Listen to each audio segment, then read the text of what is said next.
everyone, it's Karina with Karina Loves to Plan. Thank you for joining me in my little corner of the internet where I talk all things planners, fountain pens, and fountain pen inks. Today I am swatching a lovely package from the lovely Betty, and she included this lovely note for me with the inks that she has kindly sent to me. I'm always so grateful when someone reaches out to send me inks out of the kindness of their heart, and it's never anything I want to ask the community to do unless they really want to. So I appreciate anybody who does take their time and money to send me inks. So thank you so much, Betty. So she sent me 8 inks, and I'm so excited to swatch them all for you. I have my Hobonichi A5 notebook with 52 GSM Tomoe River paper. I'll be swatching with my Browse ornament nib, and this is in the 3mm, and it's just on the standard graph nib holder. And then I have the Kakimori stainless steel nib, and this is on the Zodiac Penco nib holder. And on the side here, you may not see it, but this is an ink sample vial holder from a fountain pendulum. All right, let's get started. The first ink is one I've already tried, but she sent me a larger, I say cute little bottle. It's Kitty Inkpot Elegy of the Fallen. These are such cute bottles, and I'm so glad she sent me a larger amount of this, because this is one of the inks that I really love right now. And I was actually going to look at placing an order with so-and-so to purchase this, but thank you to Betty, I no longer have to. So let's grab some here. I love this because it's this gorgeous shade of beigey pink that's really hard to distinguish actually, but you would think it rates almost too light to be legible. Elegy of the Fallen, but it is a stunning ink. Do I want to do this. Yeah, let's do this. It's like I haven't swatched in a while. Beautiful. I'm definitely going to show you how that dries because the chromo shading in the Kitty Inkpot inks are just outstanding. So that is Elegy of the Fallen. Next we have Lavender Cocoa, and I don't think I've tried any lavender inks. Lavender, like an Avenger. Oh, my brain. I'm swatching this on a Saturday, and I should be packing for my trip that I'm leaving for, and on Monday at 3:40. I'm leaving for the airport at 3:40 in the morning. But right now I'm avoiding that by swatching inks, and this is a lovely dark brown, maybe a bit too dark for me. I like my browns to be like you know that they're brown. What is this one? Cocoa. Rather than close to black. But this is a lovely, like rich, creamy brown. Hence the name, Lavender Cocoa. The next ink is another brown ink. It's from so-and-so. It's Kobe Kyoryuchi Coffee Brown. And I'm sure I did not pronounce that correctly. So I apologize. So this one is another dark, rich brown. And I feel like I almost have too much on the nib here because now it just looks black. And you'll definitely wait for that one to dry. I feel like when this one dries as well, there's going to be a little bit of sheen. So this is Kobe. Oh, it's very wet. Kobe. Oh my gosh, this is going to take me a second. Kyoryuchi Coffee Brown. Definitely not my neatest. But yeah, that brown looks almost black, and maybe it's because of how much ink I have on the nib, but it definitely looks more black than brown. We'll definitely wait for that to dry. But that is Kobe Kyoryuchi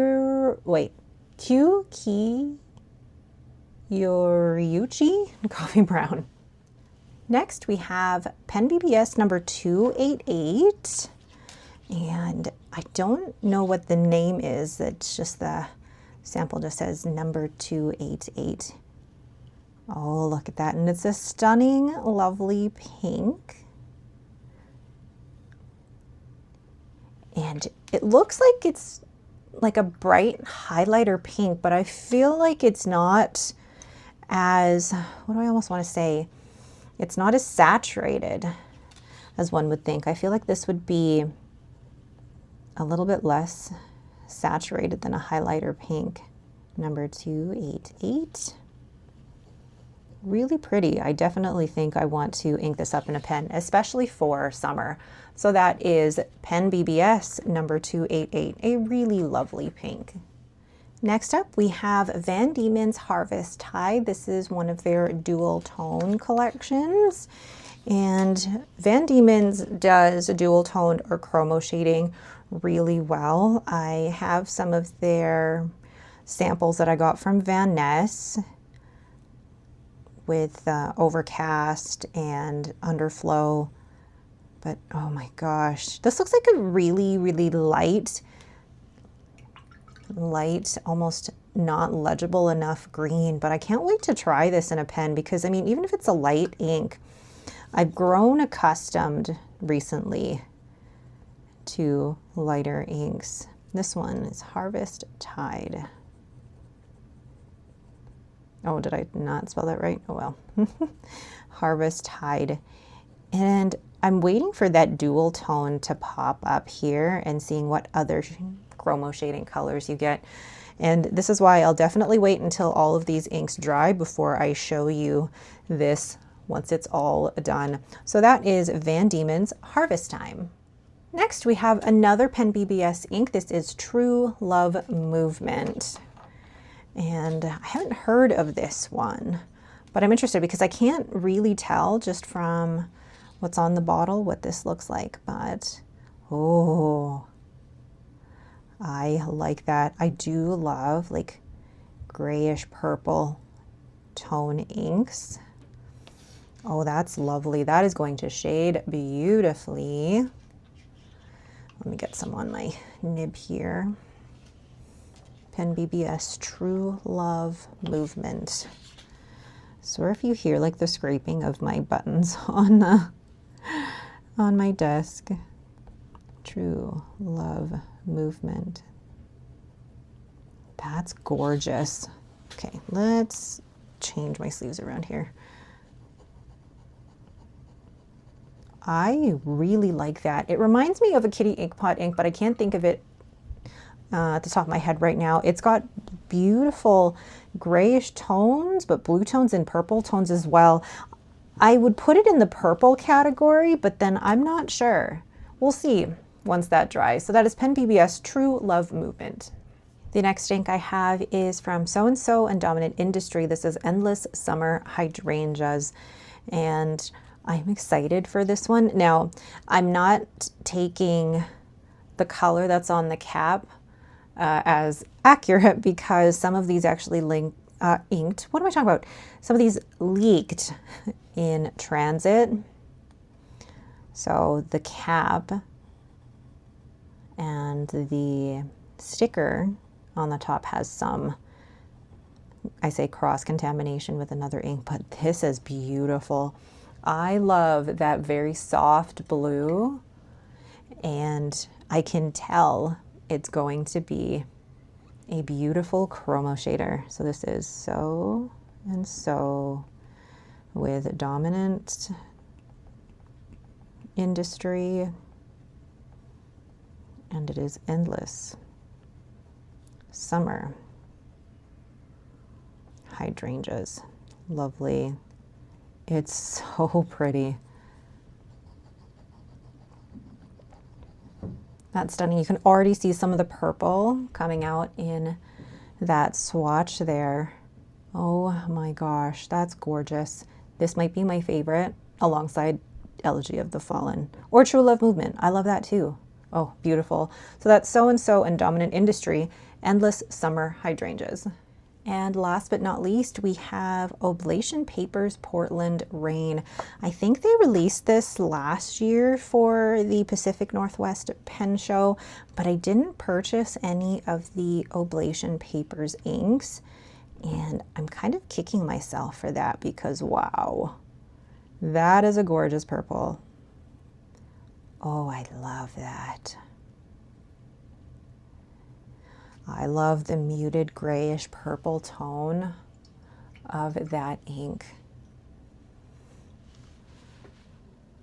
And now I'm thinking, like, I thought that Pen BBS True Love Movement was more purple, but actually the more that it dries, it looks more blue-gray. So this is Oblation Papers Portland Rain. That is lovely. Oh, I really like that one.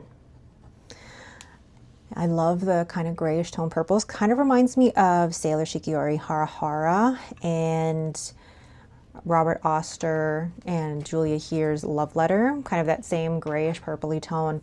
I'm going to wait until these are all dried and then I'll show you once they're done. So there are all of the inks, mostly dry.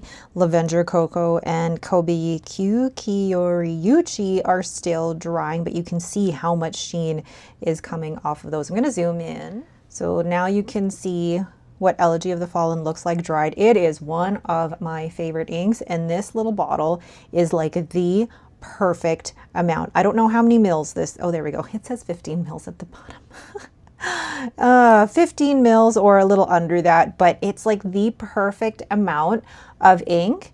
And if every bottle in my collection was this size or up to 20 mils, I'd be so happy.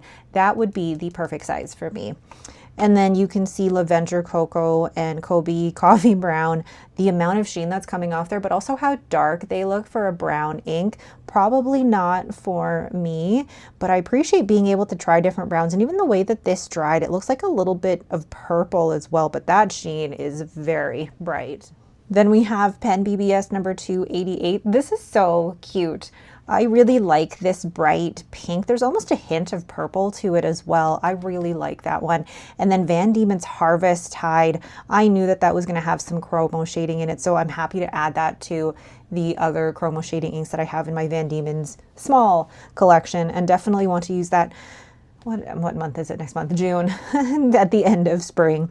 And then we have Pen BBS True Love Movement. I thought this was going to be more blue, but the more that it dries, the more gray it looks to me, but still very interesting in the swatch. You may not see as much of the detail or the different chroma shading characteristics in the writing sample, but really interesting. And then we have So and So Dominant Industry Endless Summer Hydrangeas. I love that one. Reminds me a little bit of Sailor Manyo Haha with the chromo shading there. And that's something that I actually have inked currently in one of my pens. And actually no, Sailor Manyo Fuji is a little bit more purple. And then where did Sailor Manyo Haha go? Had this in my book here. There we go. Sailor Manyo Haha is definitely lighter blue, but it's got some of those chromo shading. Oh, I'm off camera here. It's got some of those chromo shading tendencies here in Sailor Manyo Haha. So not exactly the same, but there are similarities there. And then last but not least, Oblation Papers Portland Rain. That went down more purple, but then dried a lot more gray. Reminds me of No Longer Human by Wearing Ghoul, that it kind of goes down purple, but then it dries to a more gray color. Really pretty. So that is it for this little ink haul from friends. Thank you so much to Betty for reaching out and asking if I would like the remaining bottle of Elegy of the Fallen, but also for including all of these beautiful inks. I really appreciate being given the opportunity to try different inks, but also what a great way to connect with others in the community. I've been asked by some people who, I'm in a unique position where I have a YouTube channel and have reach to a certain number of people in the community. But for those that don't have a YouTube channel or a reach like this, I recommend joining, local Facebook groups for fountain pens, or even on Reddit, the fountain pen community on Reddit. I think there's a possible pen pal exchange all the time, so you could sign up for that and exchange inks that way. I know on the Atlas Stationers Discord, if you haven't joined that, you can swatch inks with other people in the community as well. So definitely look into those if you're wanting to swatch or swap, not swatch, swap inks with other people in the community. All right, that's it. Thank you all so much for watching, and don't forget to hit that like button and to subscribe. Thank you again so much for watching, and have yourselves a great day.